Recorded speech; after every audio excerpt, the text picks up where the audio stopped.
you do an experiment. For example, you have this product, but you want to determine which part of this product is causing the decline in the sales.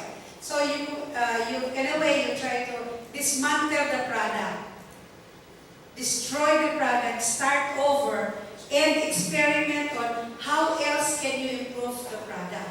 So you do it in a laboratory with controlled environment. So it is either a deductive research or hypothetical deductive research. It's all the same.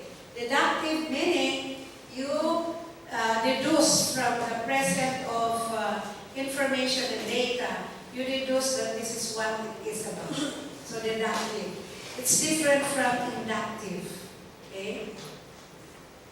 Now survey. So experimentation and then survey. Okay. Sorry.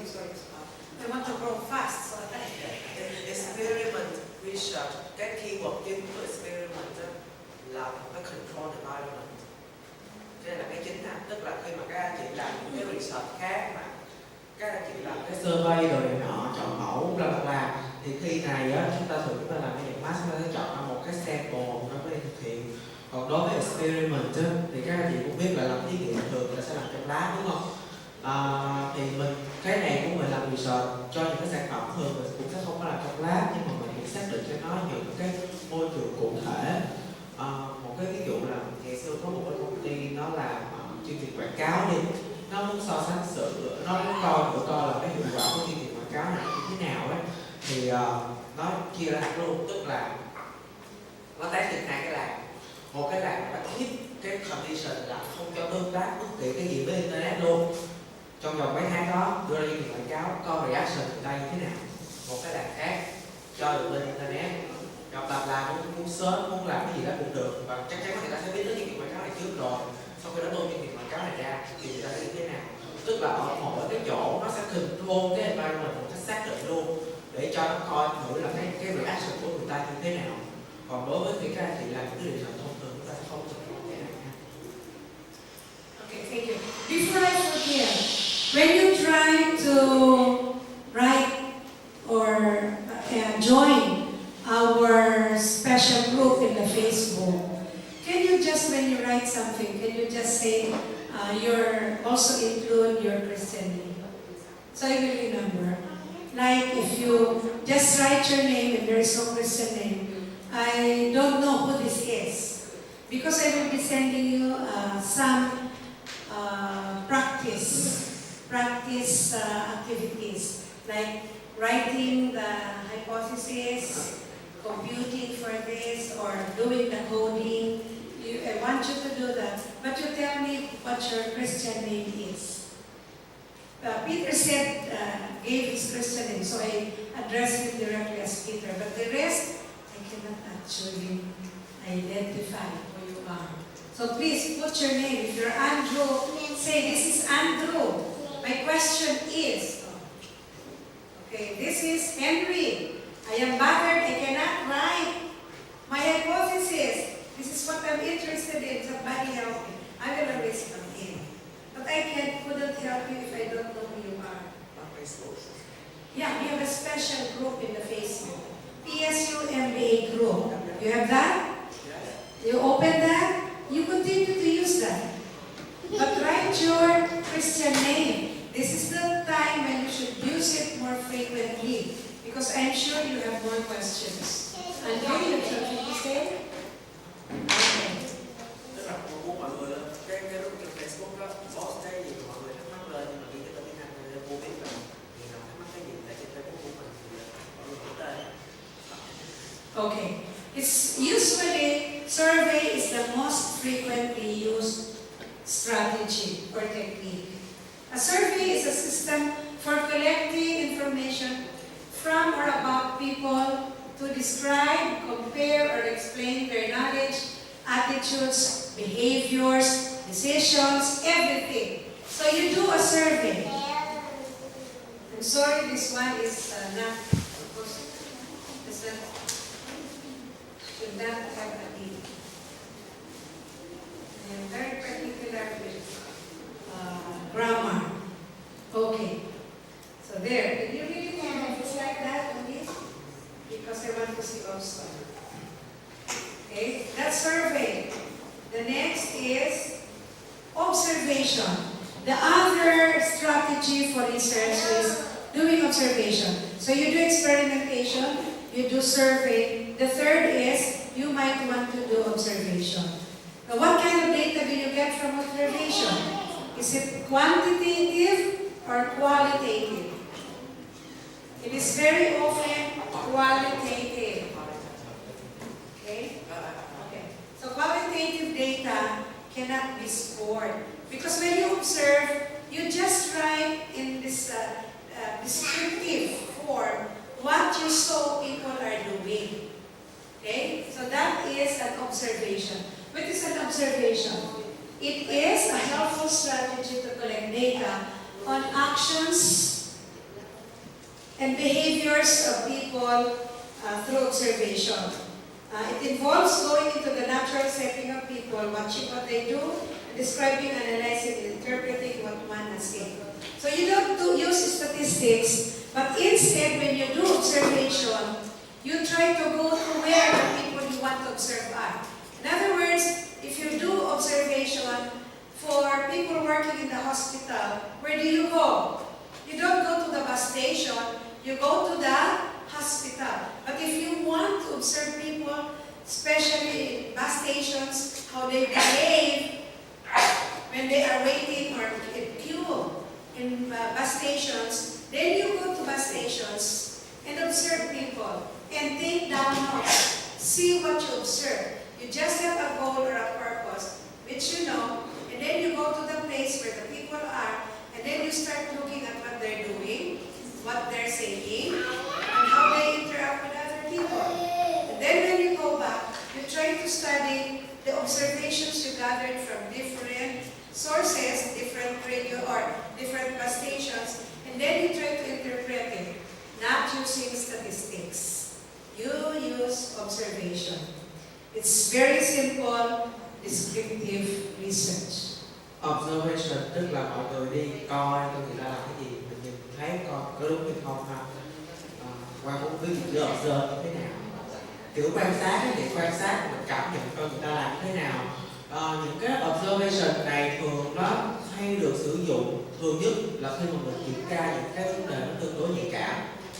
Thì ngày xưa lúc mà ở bên Nelson nó đi kiểm tra, nó làm cái test cũng lâu rồi về cái vấn đề vệ sinh của người nông thôn ấy, thì là lúc mà mình đưa người ta đang hỏi ngoài chợ thì ai cũng nói là nhà tôi bồn cầu nước sạch, thì có ai mà đi tố cáo mình là ở không giờ đâu. Rồi sau đó Nelson nó làm động tác khác là nó chat, nó gửi người tới nhà, anh chị ơi cho em kiểu có khi thì nó bảo là cho thông qua nhà, có khi nó chỉ xin vô đi vệ sinh nhờ thôi, để nó observe lại cái bồn cầu thử coi là so với lại cái survey họ đã coi đúng hay không.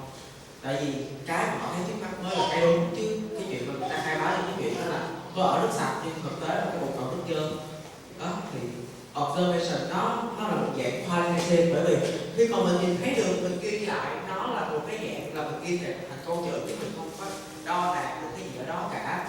Nó không phải là quantitative, nó là qualitative nha các anh chị.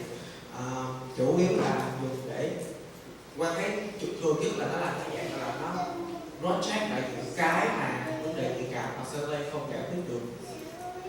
Hoặc là observation các anh chị cũng thấy được ở nó cũng hay kết hợp với các phương pháp khác.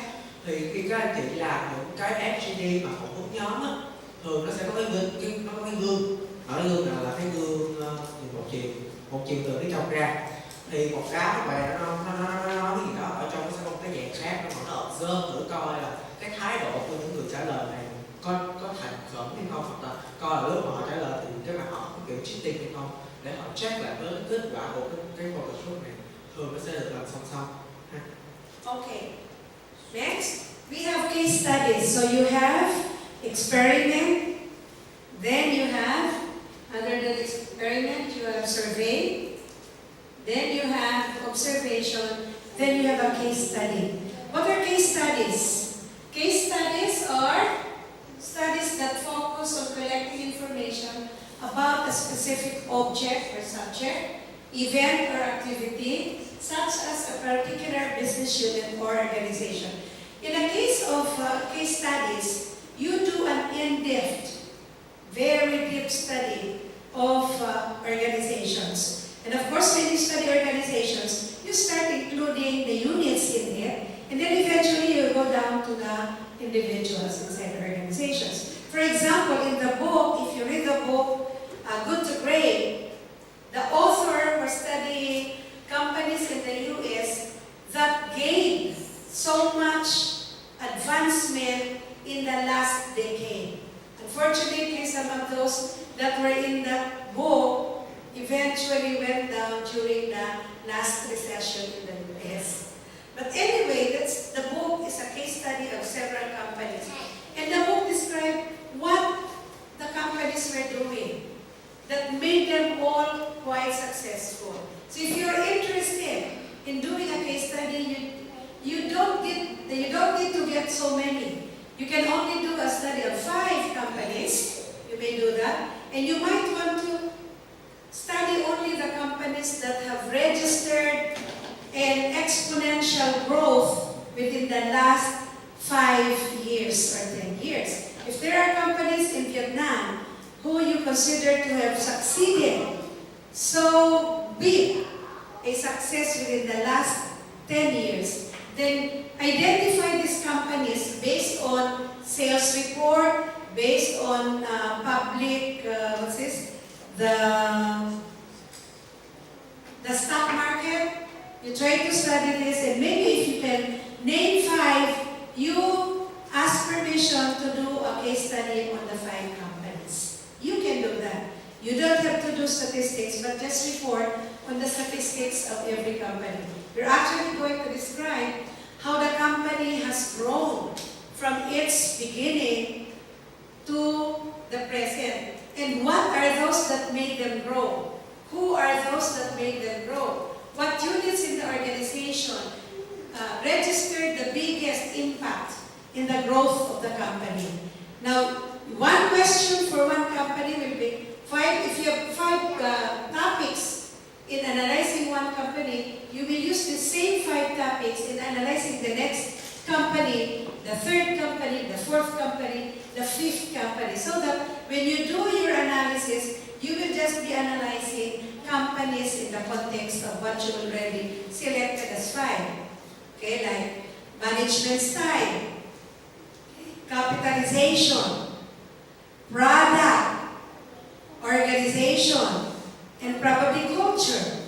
So all of these 5, you will try to investigate in every organization.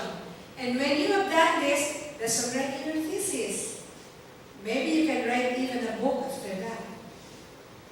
So there are many options that you can actually explore. Case studies are so interesting. It's not just a pure descriptive, but it's like you're studying the life of an organization and people in the organization.